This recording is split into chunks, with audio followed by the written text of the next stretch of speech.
नमस्कार दोस्तों, स्वागत है आपका RC news Madhya Pradesh channel में। बात करते हैं बड़ी खबरों के बारे में, लेकिन उससे पहले आपने चैनल को सब्सक्राइब नहीं किया अभी तक तो चैनल को सबसे पहले सब्सक्राइब जरूर कर लेना और बेल आइकन नोटिफिकेशन को भी ऑन कर दें ताकि जैसे हम वीडियो अपलोड करें तो सबसे पहले आपके पास वीडियो पहुँच सके। तो चलिए बढ़ते हैं खबरों की ओर। सिंगरौली पहुंचे रक्षा मंत्री राजनाथ सिंह, चुनावी सभा को संबोधित कहा, किसानों व गरीबों के मुसीबतों से बचाव ही मोदी की गारंटी है। देश के रक्षा मंत्री राजनाथ सिंह लोकसभा चुनाव 2024 का प्रचार करने मध्य प्रदेश के सिंगरौली जिले पहुंचे। वहां उन्होंने जिला मुख्यालय स्थित रामलीला मैदान में आयोजित चुनावी सभा को संबोधित किया। राजनाथ सिंह ने लोगों से सीधी सिंगरौली लोकसभा सीट से उम्मीदवार डॉक्टर राजेंद्र मिश्रा को वोट देने की अपील की। इस दौरान चुनावी जनसभा को संबोधित करते हुए रक्षा मंत्री राजनाथ सिंह ने कांग्रेस और उनके सहयोगी दलों पर जमकर निशाना साधा। चुनावी जनसभा को संबोधित करते हुए रक्षा मंत्री राजनाथ सिंह ने देश के वन नेशनल व इलेक्शन की व्यवस्था लागू कराने की बात कही।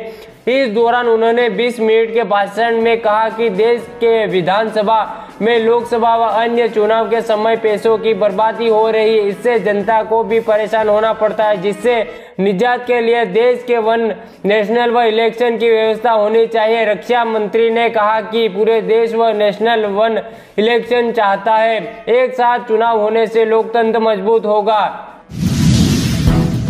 एमपी में कांग्रेस को एक और झटका, दिग्विजय सिंह के करीबी और 3 बार के विधायक रामलाल मालवीय बीजेपी में शामिल। लोकसभा चुनाव से पहले कांग्रेस का एक और विकेट गिर गया है। मध्य प्रदेश में उज्जैन की घटिया विधानसभा सीट से 3 बार विधायक रह चुके रामलाल मालवीय बीजेपी में शामिल हो गए हैं। उन्होंने कांग्रेस को अलविदा कहकर बीजेपी ज्वाइन किया है। बता दें कि रामलाल मालवीय दिग्विजय सिंह के करीबी माने जाते थे। रामलाल मालवीय मालवा संभाग में आते हैं। वो उज्जैन की घटिया विधानसभा सीट से 3 बार के विधायक भी रह चुके हैं। रामलाल मालवीय को दिग्विजय सिंह का करीबी माना जाता है। उन्होंने सीएम मोहन यादव और गृह मंत्री नरोत्तम मिश्रा की मौजूदगी में बीजेपी की सदस्यता ली है। रामलाल मालवीय को प्रदेश अध्यक्ष विष्णुदत्त शर्मा ने बीजेपी की सदस्यता दिलवाई। लोकसभा चुनाव से पहले पुलिस को बड़ी सफलता, 10 पिस्टल के साथ 4 हथियार तस्कर गिरफ्तार। लोकसभा चुनाव को लेकर एक्टिव ग्वालियर पुलिस को एक बड़ी सफलता हाथ लगी है।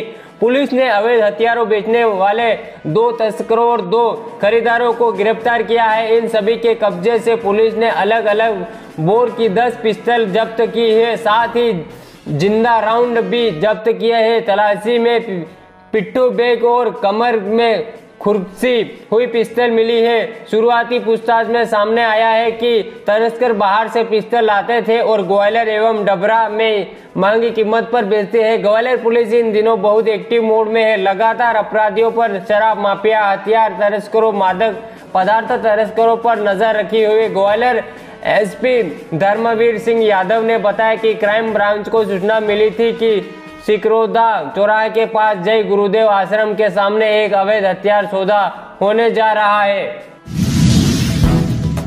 करोड़ों किसानों के लिए खुशखबरी, अब मिलेगी 70वीं किस्त। प्रधानमंत्री किसान सम्मान निधि योजना पीएम किसान निधि योजना के सरकार की एक बड़ी योजना में से एक है। इस योजना के तहत करोड़ों किसानों को हर 4 माह में 3 बराबर किस्तों में 2-2 हजार करके सालाना 6,000 रुपए दिए जाते हैं। यह लाभ उन किसानों को मिलता है जिनके पास 2 हेक्टेयर तक जमीन है और जो भारत का नागरिक है। यह पैसा डीबीटी ट्रांसफर के जरिए सीधे किसानों के खाते में भेजा जाता है। अब तक योजना की 16वीं किस्त जारी हो चुकी है और अब 70वीं किस्त जारी होना है। पीएम योजना के नियमानुसार पहली किस्त अप्रैल जुलाई के बीच, दूसरी किस्त अगस्त से नवंबर के बीच, तीसरी किस्त दिसंबर से मार्च के बीच जारी की जाती है। दूसरे शब्दों में कहें तो अब अप्रैल से जुलाई के बीच में 70वीं किस्त जारी की जाएगी। चूंकि अप्रैल से जून के बीच में लोकसभा चुनाव होना है और आचार संहिता लागू है, ऐसा में संभावना जताई जा रही है कि जून महीने में अगली किस्त भेजी जा सकती है,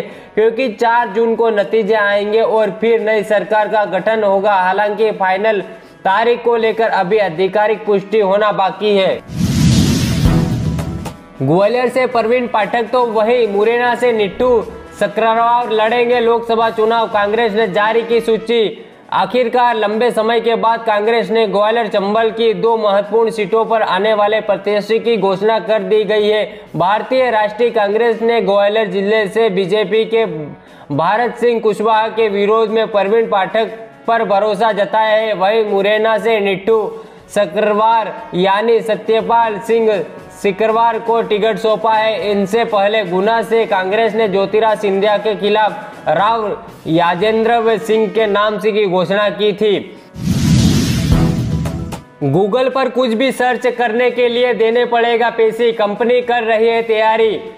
गूगल का इस्तेमाल दुनिया भर के करोड़ों यूजर करते हैं। कुछ भी सर्च करने के लिए गूगल सबसे बेस्ट ऑप्शन है, लेकिन अब कंपनी इससे कुछ बदलाव करने जा रहे हैं, जिस वजह से यूजर्स को गूगल पर कुछ भी सर्च करने के पैसे देने होंगे। बता दें कि गूगल इस समय एआई इनेबल्ड सर्च फीचर पर काम कर रहा है, जिसके लिए वो यूजर से पैसे ले सकता है। एक रिपोर्ट के मुताबिक बताया गया है कि गूगल सर्च में अब यूजर्स को एआई फीचर मिलेगा। इस फीचर का इस्तेमाल करने के लिए कंपनी आपके से पैसे ले सकती है। यूजर अगर गूगल सर्च के लिए एआई फीचर का इस्तेमाल करना चाहते हैं तो वो उनके लिए पैसे देने पड़ेगा। कंपनी अपने इस एआई सर्च फीचर को गूगल ऑन सब्सक्रिप्शन प्लान से जोड़ सकती है। हालांकि ये कहा गया है कि जो इस फीचर का इस्तेमाल नहीं करना चाहते वो इसे फ्री में यूज कर सकते हैं। आचार संहिता के दौरान वोटर्स को तोहफे देना सही है या गलत?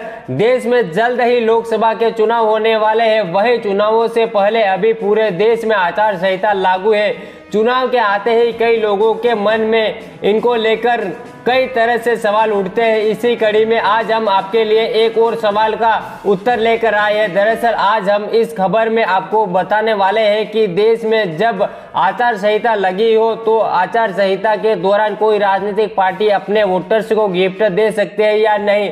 तो चलिए इस खबर के बारे में हम आपको पूरी जानकारी देते हैं। दरअसल बता दें कि चुनाव पूरे देश में अभी आचार संहिता लागू है, जिसके नियम व सिर्फ राजनीतिक दलों और उम्मीदवारों पर ही लागू होते हैं, बल्कि यह नियम देश ले हर नागरिक पर लागू होते हैं कि वह आचार संहिता का पालन करे। वही यह नियम केंद्र सरकार या फिर राज्य सरकार चलाए जाने का विभागों पर भी होते हैं। आपको बता दें कि सभी संगठनों का विशिष्ट रूप से विज्ञापन करना या नई सब्सिडी की घोषणा करना आचार संहिता के दौरान प्रतिबंध माना जाता है।